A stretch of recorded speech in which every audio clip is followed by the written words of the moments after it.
Breaking news చూస్తున్నాం. మావోయిస్టులకు మరో కోలుకోలేని ఎదురు దెబ్బ తగిలింది. ఛత్తీస్గఢ్లోని బీజాపూర్ నేషనల్ పార్క్ అడవుల్లో జరిగిన ఎన్కౌంటర్లో 31 మంది మావోయిస్టులు మృతి చెందారు. ఎదురు కాల్పుల్లో 2 జవాన్లు మృతి చెందారు. మరికొంతమంది జవాన్లకు గాయాలయ్యాయి. గాయపడ్డ వారిని హెలికాప్టర్లో ఆసుపత్రికి తరలిస్తూ ఉన్నారు. ఎన్కౌంటర్ జరిగిన ప్రాంతంలో భారీగా ఆయుధాలు, పేలుడు పదార్థాలు స్వాధీనం చేసుకున్నారు. భద్రతా బలగాలు, మావోయిస్టుల మధ్య ఇంకా కాల్పులు కొనసాగుతూ ఉన్నాయి. నెల రోజుల్లో 100 మందికి పైగా మావోయిస్టులు ఎన్కౌంటర్లో మృతి చెందారు. మరోవైపు మావోయిస్టుల ఏరివేత ప్రక్రియను భద్రతా బలగాలు ముమ్మరం చేశాయి.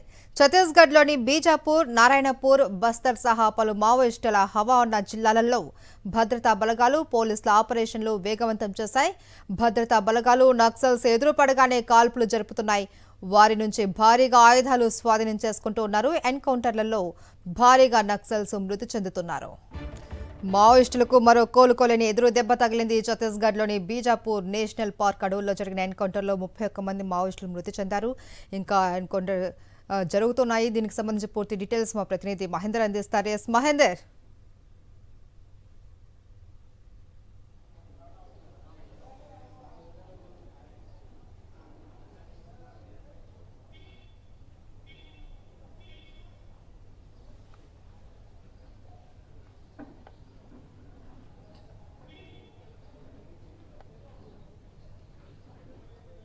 మహేశ్వరి, ఈ ఏడాది ఇది రెండో భారీ ఎన్కౌంటర్గా మనం చెప్పుకోవాలి. బీజాపూర్ జిల్లాలో తాజాగా జరిగిన ఎన్కౌంటర్లో మొత్తం 31 మంది మావోయిస్టులు ప్రాణాలు కోల్పోయారు. 2 జవాన్లు ప్రాణాలు కోల్పోయి మరో 2 జవాన్లు కూడా తీవ్ర గాయాలయ్యాయి. ప్రస్తుతం వారిని అత్యవసర అవసరం నిమిత్తం కూడా హెలికాప్టర్లో మెరుగైన వైద్యం కోసం బీజాపూర్ సంబంధించి తరలించిన పరిస్థితి ఏర్పడింది.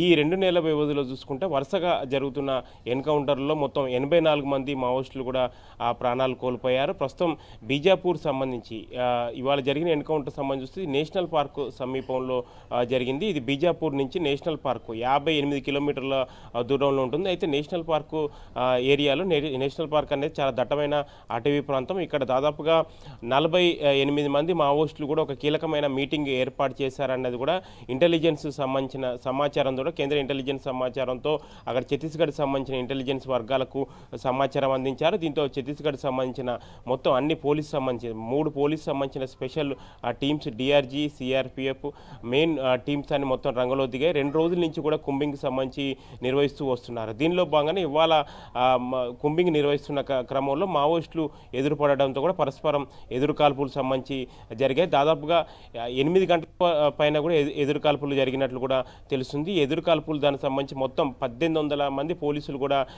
ఈ టీంలో పాల్గొన్నట్లు తెలుస్తుంది. ప్రస్తుతం చనిపోయిన వారిలో 31 మంది సంబంధించిలో ఇందులో 12 మంది మృతదేహాలను కూడా భద్రతా బలగాలు స్వాధీనం చేసుకున్నాయి. మిగతా సంబంధించిన మృతదేహాలను కూడా ఇంకా వాళ్ళు గుర్తించాల్సి ఉంది. అయితే చనిపోయిన వారిలో ఎవరెవరు చనిపోయారన్నది మాత్రం ఇంకా కొంత క్లారిటీ రావాల్సి ఉంది. సాయంత్రం వరకు కూడా ఈ ఆపరేషన్ టోటల్గా పూర్తయిన తర్వాత ఒక క్లారిటీ వచ్చే అవకాశాలు ఉన్నాయి. బస్తర్ రేంజ్ ఐజీ కూడా ఒక మీడియా సమావేశం ఏర్పాటు చేసి మొత్తం ఎంతమంది చనిపోయారు, ఇందులో ఎవరెవరు ఉన్నారన్నది కూడా ఒక క్లారిటీ, ఒక స్పష్టత ఇచ్చే అవకాశాలు కనిపిస్తున్నాయి. ఒకవైపు కేంద్ర ప్రభుత్వం కూడా మావోయిస్టులు సంబంధించి ఏరువైతే లక్ష్యంగా ఆపరేషన్ కగార్ను చాలా తీవ్రతరం చేసింది. దాదాపుగా ఈ ఏడాది జనవరి నుంచి కూడా ఈ ఆపరేషన్ అనేది చాలా దూకుడు సంబంధించిన పెంచింది అనుకోవాలి. మొత్తం 6500 మంది పోలీసు సంబంధించిన టీమ్స్ బస్తర్ సంబంధించిన ఏరియా అంబుజిమట్టు సంబంధించిన అటవీ ప్రాంతం కూడా పూర్తిగా చుట్టుముట్టడం జరిగింది. నారాయణపూర్, బీజాపూర్, బస్తర్ ఈ దాదాపుగా మావోయిస్టు ప్రభావిత ప్రాంతం ఉన్న 4 సంబంధించిన జిల్లాల్లో సంబంధించి పూర్తిగా భద్రతా బలగాలు వారి స్వాధీనం సంబంధించి చేసుకున్న దాదాపుగా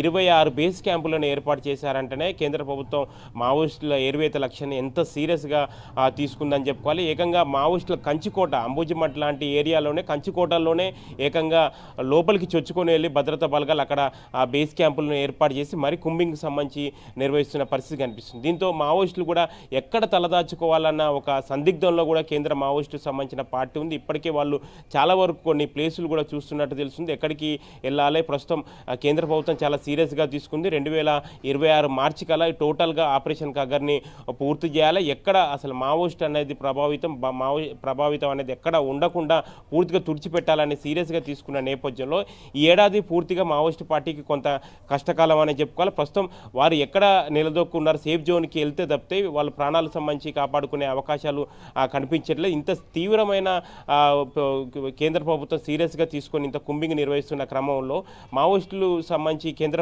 బలగాలను తట్టుకొని ముందుకెళ్లడం చాలా అసాధ్యం అనేది కూడా మావోయిస్టు పార్టీ నుంచి కూడా దాదాపుగా మాజీ మావోయిస్టులకు సంబంధించి కూడా చెప్తున్న పరిస్థితి కనిపిస్తుంది. ఈ ఆపరేషన్ కూడా వాళ్ళు ఈ ఏడాది ఇంకా తీవ్రతరం చేసే అవకాశాలు కనిపిస్తున్నాయి. ప్రస్తుతం కూడా మొత్తం టోటల్గా ఇంకా మృతుల సంఖ్య కూడా పెరిగే అవకాశాలు కనిపిస్తున్నాయి. ఇప్పటివరకు మనకున్న సమాచారం ప్రకారం 31 మంది మావోయిస్టులు చనిపోయారు. సాయంత్రం 5 గంటల వరకు ఇది ఒక స్పష్టత వచ్చే అవకాశాలు కనిపిస్తున్నాయి. Mahesh. Right, thank you Mahender.